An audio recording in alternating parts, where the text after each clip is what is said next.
Hello everyone, कैसे हो आप सब। आई होप आप सभी बहुत अच्छे होंगे। आज दिल थोड़ा सा दुखी है, झटका सा लगा है। न्यूज़ आप सब भी देख चुके होंगे या नहीं देखे होंगे तो पता चल ही गया होगा थंबनेल को देखकर। ये बच्चा, मैं पर्सनली इस बच्चे को जानता हूँ और आप सबको ये जानकर हैरानी होगी, ये वही बच्चा है जो नीट जैसे मुश्किल एग्ज़ाम में AIR रैंक फर्स्ट लेके आया था 2017 में।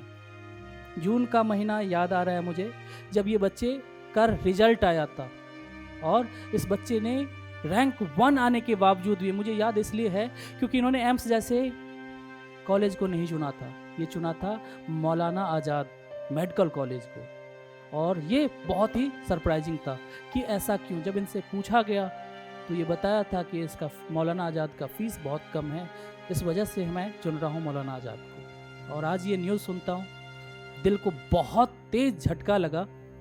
ये सुसाइड बहुत तेजी से हमारे समाज में घुसता जा रहा है। यदि मैं वर्ल्ड की बात करूं, मरने के बहुत सारे रीज़न हैं, लेकिन सेकंड रीज़न है सुसाइड। अब इसके बहुत सारे रीज़न भी हैं, लेकिन मुझे जो लगता है ये सबसे बड़ा रीज़न जो है, ये साइंस बोलता है कि मानसिक रीज़न है, नहीं, मेरा मानना है ये सामाजिक कारण सबसे बड़ा कारण है।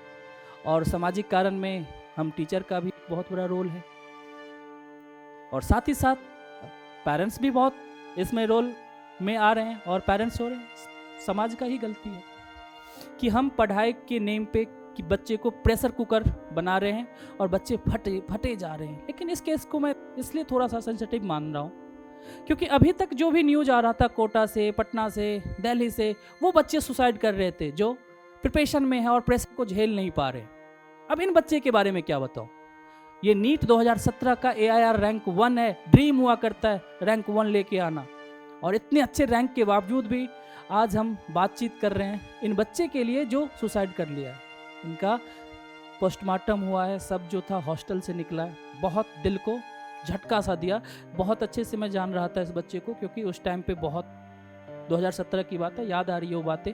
लेकिन ये सोचने की ज़रूरत है कि हम किस डायरेक्शन में आगे बढ़ रहे हैं, हमारा समाज कैसा चल रहा है। हमारे एजुकेशन सिस्टम पे भी एक क्वेश्चन मार्क लगा के गया है कि हम क्या पढ़ रहे हैं। अपनी संस्कृति को छोड़ते हुए साइंटिफिक होते हुए जा रहे हैं, बहुत अच्छी बात है, लेकिन सोचना पड़ेगा कि ये सुसाइड इतना बढ़ क्यों रहा है। हम क्या बनते जा रहे हैं। मॉडर्न बनते बनते हम एक बार पीछे ज़रूर देख लें कि हमसे क्या कमी हो रही है। इस एजुकेशन सिस्टम में ऐसा क्या कमी है कि बच्चे सुसाइड कर रहे हैं। प्रेशर सुनते हुए सुना था कि बच्चे नहीं पढ़ पा रहे हैं, प्रेशर की वजह से सुसाइड कर रहे हैं, लेकिन ये बच्चा टॉपर रहा है और वो भी सुसाइड किया है। तो मैं उन सभी पेरेंट्स और साथ साथ मैं पहले टीचर को हाथ जोड़कर ये बोलना चाहूँगा कि प्लीज़, बहुत अच्छी बात है पढ़ाइए, लेकिन पढ़ाना सब कुछ नहीं है। बच्चे को मोटिवेट कीजिए कि ज़िंदगी है तो सब कुछ है। ये माँ बाप का भी फ़र्ज़ बनता है और ये सबसे बड़ा फ़र्ज़ समाज का बनता है, जिसमें हम लैक कर रहे हैं। तो दिल बहुत दुखी है क्योंकि ये न्यूज़ बहुत ही सदमे से भरा हुआ है। तो मैं ये उम्मीद करूंगा, और ये मेरे बच्चों के लिए भी है, बच्चे जान है तो जहान है। आप दिल से पढ़ो, प्रेशर मत लिया करो। और मैं सभी पेरेंट्स से भी यही रिक्वेस्ट करूंगा कि आप भी अपने बच्चों पे पढ़ने के लिए बोले, प्रेशर मत बनाएं। इंजॉय करके बच्चे पढ़ें, बहुत अच्छा है, यही अच्छा होना भी चाहिए। और हम एजुकेशन सिस्टम को भी, जो हमारे गवर्नमेंट है, सोचने की ज़रूरत है कि बहुत साइंटिफिक हम साइंस में आगे बढ़ रहे हैं, तरक्की कर रहे हैं, लेकिन जो हमारा कोर है वो हम भूल चुके हैं। हमारे संस्कृति का हिस्सा नहीं था। हमें वो जो पढ़ाया जाता था कहीं ना कहीं वो भी होना चाहिए कि हम मेंटली स्ट्रांग बने।